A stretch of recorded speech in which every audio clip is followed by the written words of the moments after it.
राधे राधे।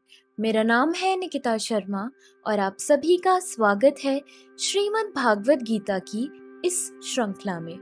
पिछले श्लोकों में हमने समझा कि किस प्रकार श्री कृष्ण अर्जुन को समझाते हैं कि यह मैं ही हूँ जो वैदिक कर्मकांड हूँ, मैं यज्ञ हूँ और मैं ही पूर्वजों को अर्पित किया गया तर्पण हूँ। मैं औषधीय जड़ी बूटी हूँ और मैं वैदिक मंत्र हूँ। मैं घी हूँ, अग्नि हूँ और अर्पण की क्रिया हूँ। इस ब्रह्मांड का मैं पिता हूँ, माता, पालनहार और पितामह भी मैं ही हूँ। मैं पवित्र करने वाला, ज्ञान का लक्ष्य, पवित्र अक्षर ओम हूँ। मैं ऋग्वेद, सामवेद और यजुर्वेद हूँ। चलिए आज बढ़ते हैं अगले श्लोकों की ओर। श्रीमद् भागवत गीता के 9वें अध्याय के 19वें श्लोक में कहा गया है, तपाम्यहमहं वर्षं निगृह्णाम्युत्सृजामि च अमृतं चैव मृत्युश्च सदा चाहमर्जुनः। अर्थात हे अर्जुन, मैं ही ताप प्रदान करता हूँ और वर्षा को रोकता और लाता हूँ। मैं अमृतत्व हूँ और साक्षात मृत्यु भी हूँ। आत्मा तथा पदार्थ, सत तथा असत दोनों मुझ में ही है। कृष्ण अपनी विभिन्न शक्तियों से विद्युत तथा सूर्य के द्वारा ताप तथा प्रकाश बिखेरते हैं। ग्रीष्म ऋतु में कृष्ण ही आकाश से वर्षा नहीं होने देते और वर्षा ऋतु में वे ही अनवरत वर्षा की झड़ी लगाते हैं। जो शक्ति हमें जीवन प्रदान करती है वह कृष्ण है और अंत में मृत्यु रूप में हमें कृष्ण मिलते हैं। कृष्ण की इन विभिन्न शक्तियों का विश्लेषण करने पर यह निश्चित हो जाता है कि कृष्ण के लिए पदार्थ तथा आत्मा में कोई अंतर नहीं है, अथवा दूसरे शब्दों में वे पदार्थ तथा आत्मा दोनों हैं। अतः कृष्ण भावनामृत की उच्च अवस्था में ऐसा भेद नहीं माना जाता। मनुष्य हर वस्तु में कृष्ण के ही दर्शन करता है, क्योंकि कृष्ण पदार्थ तथा आत्मा दोनों हैं।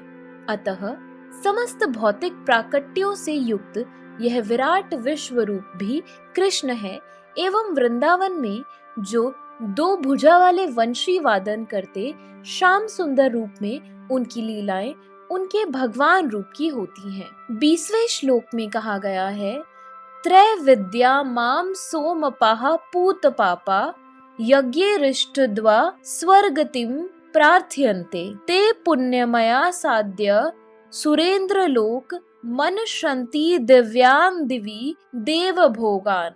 अर्थात जो वेदों का अध्ययन करते तथा सोमरस का पान करते हैं वे स्वर्ग प्राप्ति की गवेषणा करते हुए अप्रत्यक्ष रूप से मेरी पूजा करते हैं।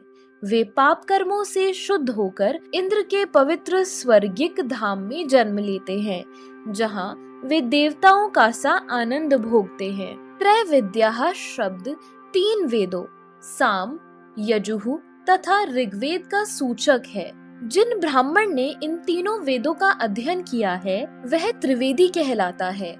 जो इन तीनों वेदों से प्राप्त ज्ञान के प्रति आसक्त रहता है उसका समाज में आदर होता है। दुर्भाग्यवश वेदों के ऐसे अनेक पंडित हैं जो उनके अध्ययन के चरम लक्ष्य को नहीं समझते। इसीलिए कृष्ण अपने को त्रिवेदियों के लिए परम लक्ष्य घोषित करते हैं। वास्तविक त्रिवेदी भगवान के चरण कमलों की शरण ग्रहण करते हैं और भगवान को प्रसन्न करने के लिए उनकी शुद्ध भक्ति करते हैं। भक्ति का सूत्रपात हरे कृष्ण मंत्र के कीर्तन तथा साथ साथ कृष्ण को वास्तव में समझने के प्रयास से होता है। दुर्भाग्यवश जो लोग वेदों के नाम मात्र के छात्र हैं वे इंद्र तथा चंद्र जैसे विभिन्न देवों को आहुति प्रदान करने में रुचि रखते हैं। ऐसे प्रयत्न से विभिन्न देवों के उपासक निश्चित रूप से प्रकृति के निम्न गुणों के कल्मश से शुद्ध हो जाते हैं। फलस्वरूप वे उच्चतर लोकों यथा महरलोक, जनलोक, तपलोक आदि को प्राप्त होते हैं। एक बार उन उच्च लोकों में पहुंचकर वहां इस लोक की तुलना में लाखों गुना अच्छी तरह इंद्रियों की तुष्टि की जा सकती है। 21वें श्लोक में कहा गया है, ते तम भुक्त्वा स्वर्ग लोकम विशालम क्षीणे पुण्ये मर्त्य लोकम विशन्ति एवं त्रयी धर्म मनु प्रपन्ना गतागतम काम कामा लभन्ते।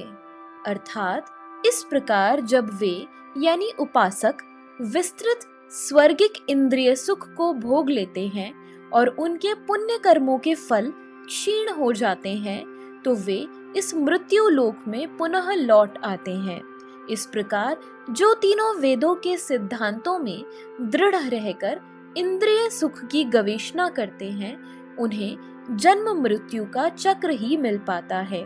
जो स्वर्गलोक प्राप्त करता है उसे दीर्घ जीवन तथा विषय सुख की श्रेष्ठ सुविधाएं प्राप्त होती हैं, तो भी उसे वहां सदा नहीं रहने दिया जाता। पुण्य कर्मों के फलों के क्षीण होने पर उसे पुनः इस पृथ्वी पर भेज दिया जाता है। जैसा कि वेदांत सूत्र में इंगित किया गया है, जिसने पूर्ण ज्ञान प्राप्त नहीं किया या जो समस्त कारणों के कारण कृष्ण को नहीं समझता, वह जीवन के चरम लक्ष्य को प्राप्त नहीं कर पाता। वह बारंबार स्वर्ग को तथा फिर पृथ्वी लोक को जाता आता रहता है, मानो वह किसी चक्र पर स्थित हो जो कभी ऊपर जाता है और कभी नीचे आता है। सारांश यह है कि वह वैकुंठ लोक न जाकर स्वर्ग तथा मृत्यु लोक के बीच जन्म मृत्यु चक्र में घूमता रहता है। अच्छा तो यह होगा कि सच्चिदानंदमय जीवन भोगने के लिए वैकुंठ लोक की प्राप्ति की जाए, क्योंकि वहां से इस दुखमय संसार में लौटना नहीं होता। तो इसी के साथ हमारे आज के श्लोकों की वीडियो समाप्त होती है। अगर आप सभी लोग श्रीमद् भागवत गीता की इस श्रृंखला में हमारे साथ हैं तो हमें अपने विचार कमेंट सेक्शन में जरूर बताएं और इस वीडियो को अपने परिवारजनों और मित्रगणों के साथ जरूर शेयर करें, ताकि उनके जीवन में भी इस सुंदर ज्ञान के आगमन के कारण कोई अच्छे बदलाव हो सके। तो चलिए मिलते हैं अब अगले श्लोकों के साथ एक नई वीडियो में।